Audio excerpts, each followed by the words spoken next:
বহুত মানুষের বাথরুম দেখলো মনে চায় মানে ঘুমায়া যাই। হ্যাঁ, নাই এরকম বাথরুম? হ্যাঁ, ওরে জিগান সপ্তাহে কয়দিন ওই বাথরুম করে, করলেও পেশাব করে, বাথরুম করে না। কেননা বাথরুম তো সময় মতো আসে, ওই সময় বাহিরে থাকে, যেমনটা পায় এমনটাই করে নেয়। আল্লাহ রসুলের কথাই সত্য, বানাইবা তোমাকে বেশি দিন থাকতে দিব না।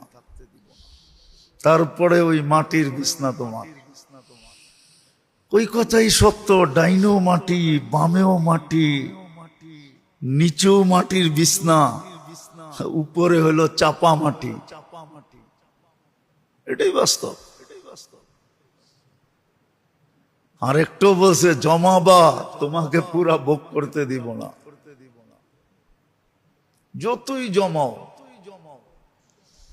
একদিন তোমার জমানো সম্পদ নিয়ে ঝগড়া হবে, বিবাদ হবে। এমন হইতে পারে বহুত মানুষের জানও যেতে পারে। জমাইবা, তোমাকে পুরো ভোগ করতে দিব না। বিধায় আজকে মন চায়, মনের অধীন হয়ে আমরা মনের মতোই করতেছি।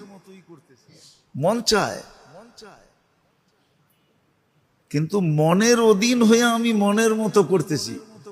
মন যেমন চায় তেমনই করতেছি। আজকে স্বাধীনতা আছে,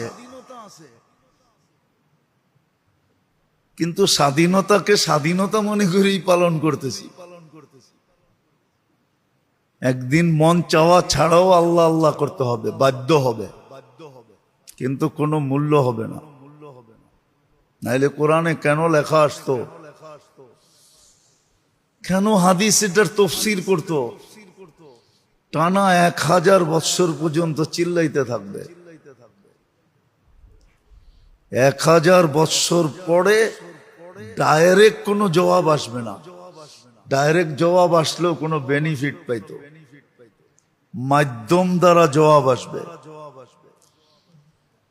আল্লাহ ফেরেশতাকে বলবে তোমরা বলো, আমি বলতে গেলে বেনিফিট দিতে হবে, লাভ দিতে হবে। কারণ হাদিসে আছে মান খাতাবাহুল্লাহ লাম ইউআযিব, যাকে ডাইরেক্ট আল্লাহ সম্বোধন করেন তাকে শাস্তি দেন না। ভালো মতে বুঝি তো ঘুরায়া বলবে, ফেরেশতাদের মাধ্যমে বলাবে, এদেরকে বলো ক্বালুকসাউ ফিহা ওয়ালা তুকাল্লিমুন, আজকের থেকে বাক শক্তি তোমাদের হরণ করা হইল, চিল্লাইতেও দিব না, কিছু উচ্চারণ করতেও দিব না। হ্যাঁ, সত্য এটাই। যদি আমি বাধা বিপত্তিকে একটু সরায়া, বললাম না পরিশ্রম বেশি করতে হবে না। দেখেন আপনি নামাজ পড়েন কয় ওয়াক্ত? হ্যাঁ, পূর্ণ হয় কয় ওয়াক্ত? পূর্ণ হয় কয় ওয়াক্ত? 50 ওয়াক্ত পূর্ণ হয়। পড়ি কয় ওয়াক্ত? পূর্ণ হয় কয় ওয়াক্ত? 50 ওয়াক্ত। আদায় হয় 50 ওয়াক্ত। তাহলে আমার কথাটা তো সত্য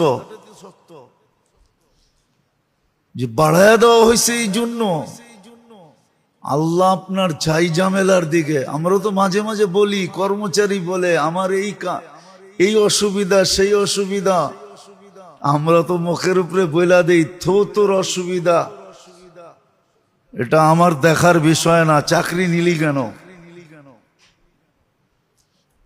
আল্লাহ তো এটা বলে নাই না, বলেন না কর্মচারীকে? বলেন, আরে বলেন, মাঝে মাঝে বলেন না। অস্বীকার করতে পারবেন যে বলেন না? তোর অসুবিধা, আমার কামের দরকার, তোর অসুবিধা গুলি মার। আল্লাহ তো এটা বলে নাই। আল্লাহ তো অসুবিধাকে মাইনা নিছেন, নাইলে কেন কেন অসুবিধা মানেন? ওজোর কেন শরীয়তে আসলো? আল্লাহ আমি দাঁড়ায়া পড়তে পারি না, আচ্ছা বৈশা পড়ো। আল্লাহ আমি বৈশা পারি না, আচ্ছা শুয়া পড়ো। আল্লাহ আমি শুয়া পারি না, কয় ইশারায় পড়ো। কয় ইশারায় পারি না, কয় প্রমাণ করো। যদি ডাক্তার দ্বারা, অসুস্থ দ্বারা প্রমাণিত হলো যে ইশারায়ও পারে না, তো আল্লাহ বলে অপেক্ষা করো, 6 ওয়াক্ত যাওয়ার পরে মাফ করে দিব। আবার বইলেও দিছে